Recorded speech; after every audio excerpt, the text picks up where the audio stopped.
In Iran today after Iran shot down an unmanned U.S. Air Force drone that it says violated Iranian airspace early this morning, Iran time. The U.S. insists this drone was flying in international airspace, calling the incident, quote, an unprovoked attack. I want to go to Hallie Jackson right now at the White House.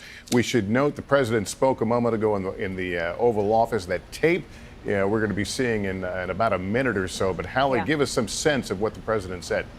It's actually more significant, Lester, to talk about what the president did not say, and he did not announce retaliatory military action against Iran in the last couple of minutes. That does not preclude the option, of course, but the president appeared to be trying to give Iran an out. He talked about the idea that perhaps that drone strike was not intentional, saying maybe it came from an Iranian general, he said, who was acting loose and stupid. The president did not rule out continued talks with Iran.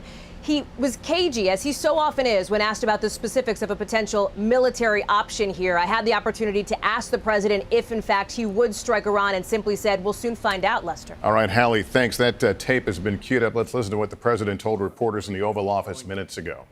Go ahead. Question? Iran made a big mistake. This drone was in international waters. Clearly, we have it all documented. It's documented scientifically, not just words. And they made a very bad mistake. How will you respond, Mr. President? How will you respond? You'll find out.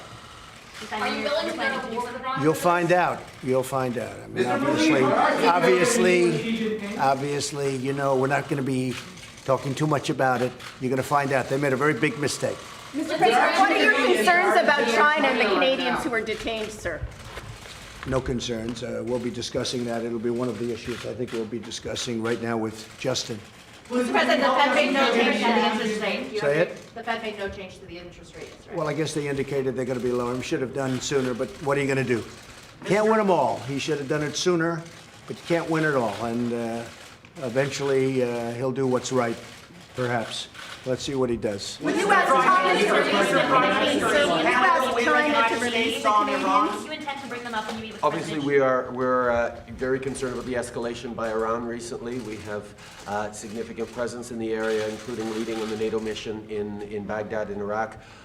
We look forward to discussing with our closest ally their perspectives on this and how we can move forward as an international community. Will you ask China to release the Canadians, sir? Meeting with Xi Jinping. Will you help Justin Trudeau get a meeting with Xi Jinping at the G20 next week to talk about the detained? Well, I don't know that he's trying to meet. Are you trying to get a meeting? We've got a lot of things to discuss. Well, otherwise I'll represent him well. I will tell you. We have a meeting set up with President Xi, and it's obviously on the big transaction that we're talking about and negotiating. Our people are actually speaking now. We'll see what happens with that. But anything I can do to help Canada, I will be doing. What's your message on Huawei to Canada? Excuse me? Are you planning to bring it up with President Xi when you meet with him? I would, at Justin's request, I will absolutely bring that. When USMCA is ratified, sir, will that be the end Don't of say tariffs? when. When it is ratified. Don't say when, because so far I have to get the Democrats to approve it. All right. So I like your positive thinking, but if. And the if is really subject to the Democrats. Let's see what happens. But I really believe that Nancy Pelosi and the House will approve it. I think the Senate will approve it rapidly. It's going to be very bipartisan. It's great for the farmers, manufacturers. It's really great for everybody. And unions. It's great for unions. I mean, we have tremendous union support, too. It's a tremendous, it really is. It shows a partnership between three countries. And it's sort of three countries in a trade sense. We're competing with the European Union. We're competing with China. It gives us a bigger dialogue. It gives us a much bigger platform. It's really good for all three. It's something that's very popular. I hope politically they can do what they have to do. Now, a day after the election, it would win with a tremendous support. But we have an election coming up. But I think Nancy Pelosi is going to do the right thing. And will that be the end of tariffs on Canada and Mexico? Well, we'll see. I mean, you know, they have to do what they have to do. We understand that. We can't have big, tremendous shipments of certain products, so we understand that very well. We were very pleased with the lifting of the tariffs on steel and aluminum. They've been lifted, as you know, and there won't be, hopefully, transshipping. If there's transshipping, I'll call Justin, and I'm sure he'll take care of it. And if he doesn't I'll probably call him a second time, and if he doesn't, then we'll have to talk, right? But I think that that situation's very well taken care of. Very important for both countries and for all three countries, the farmers, very, very important. More so in that case from us and Canada. But the farmers are really happy with it. The manufacturers are very happy. Mexico is thrilled. You saw the vote. It was a very lopsided in a positive way vote, a great vote. And I think it's going to be something very special. Again, it's the largest trade deal by far ever entered into, and we're very close to having it finalized. It means a lot of jobs for our country, a lot of wealth for all three countries, and we're really competing against the world. You know, we're not competing with each other so much. This brings us into a position where we're not competing with each other. We're competing against the world, and that's what we're doing. We're competing against big sections of the world, including Asia and including other areas, and I think it's going to be very special. I think it's going to end up being a very important deal, but the biggest ever made. Will you invite the Toronto Raptors to the White House? Say Will you invite the Toronto Raptors to the White House? I'm from the Toronto Well, Star. we I have thought to about ask. that. That's an interesting question. They played phenomenal basketball. I watched a little bit of it. They were really terrific. Congratulations, by the way. That was a great job by a great team. So we'll think about that. If they'd like to do it, we'll think about that. We have a lot of other folks coming.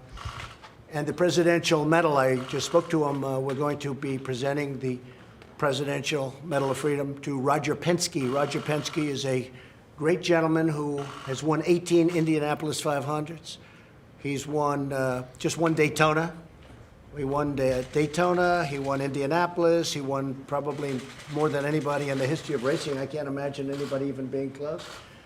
But Roger Penske is going to be getting the Medal of Freedom, and he's very thrilled to be getting it, and that'll be announced over the next little while, but I guess actually I'm announcing it pretty much now, but they'll be putting something out. They'll be putting something out in a little while. He's very deserving. He's a great gentleman.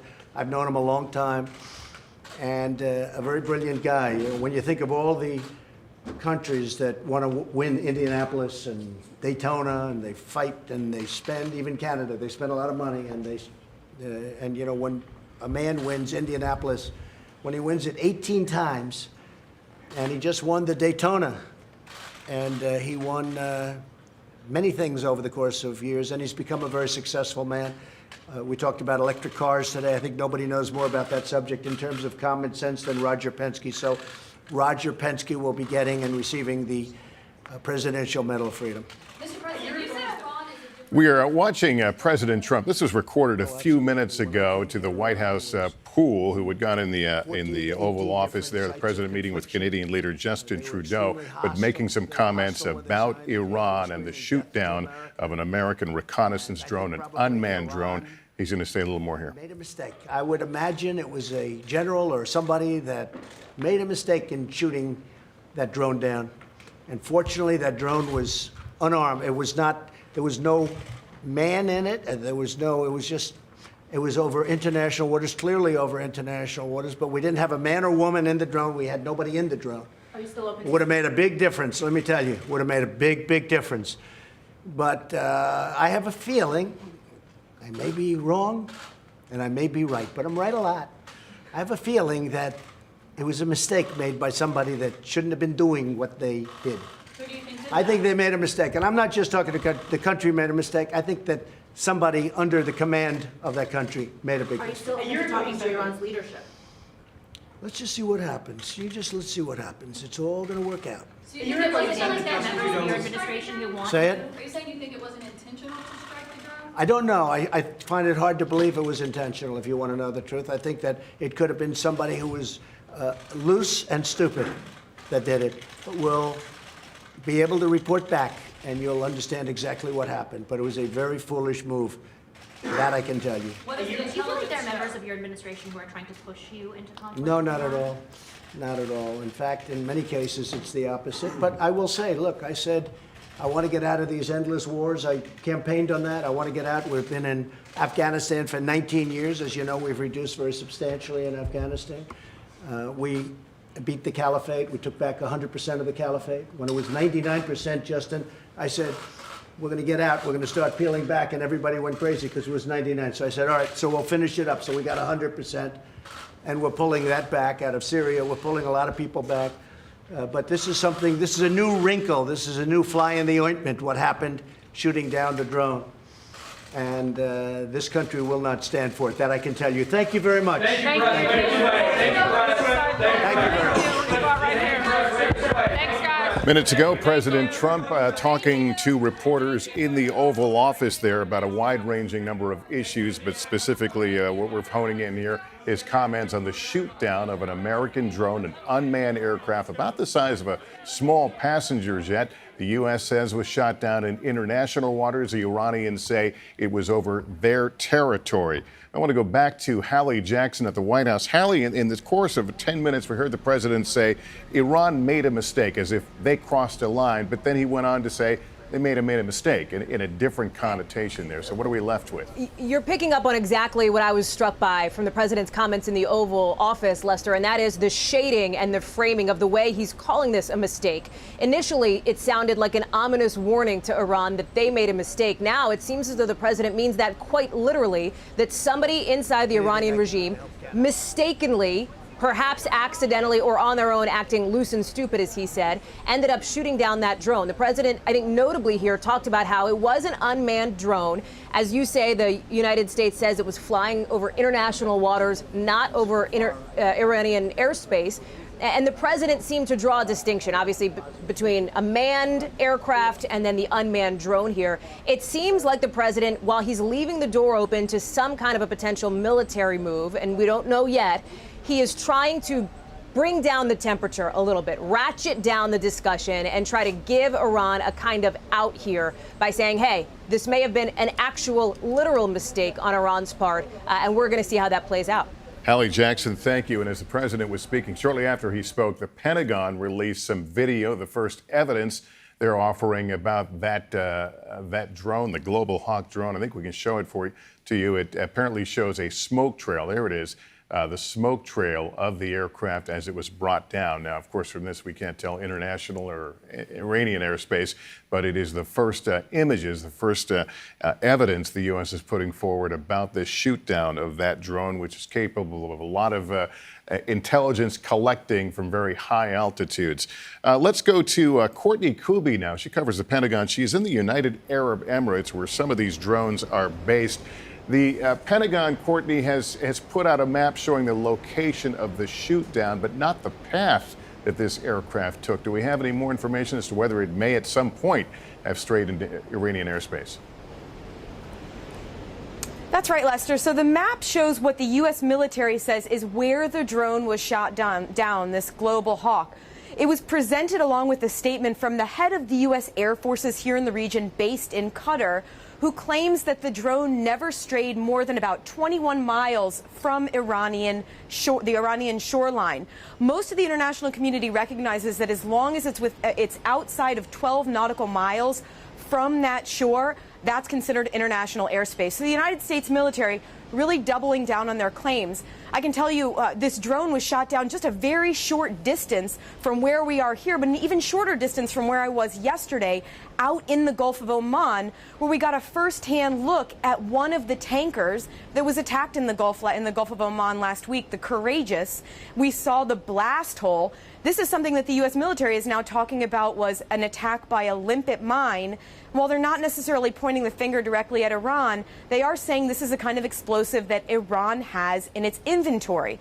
So today marks a new level of tension because now this is a direct attack by the Iranian Revolutionary Guard Corps on the U.S. military, and in this case, it resulted in this unmanned drone being shot down in the Strait of Hormuz, Lester. All right, Courtney Kuby, thanks. I want to go back to Hallie right now. Hallie, it's notable that the current acting defense secretary has stepped down. Is he still in office? Is he still taking part in the planning meetings we saw going on? And in fact, based on our reporting and sources from our White House and Courtney's Pentagon team there, the acting defense secretary, Patrick Shanahan, was here at the White House for meetings, but so was the person who will replace him, the current Army secretary, soon to be the new acting defense secretary, Mark Esper. So the actual transition is not for another couple of days, Lester, but I can tell you this, there is real concern on Capitol Hill that at a moment of tension like this, at a moment of tension when you have this serious provocation by all accounts by Iran, the president does not have a permanent defense secretary and has not had a permanent defense secretary for some 6 months, Lester. This is an issue that even some of his Republican allies are concerned about. They want to see somebody permanently nominated to that post, given the many international hotspots that have been flaring up and, as we see, continue to do so today, Lester. All right, Hallie, thank you. As we noted, the U.S. now trying to provide some evidence and showing that aircraft, that drone unmanned aircraft, was over international waters. Iran is also promising to take its own evidence to the UN. I want to go to Ali Arouzi. He's in the NBC News Bureau in Tehran. Ali, what are you hearing from there?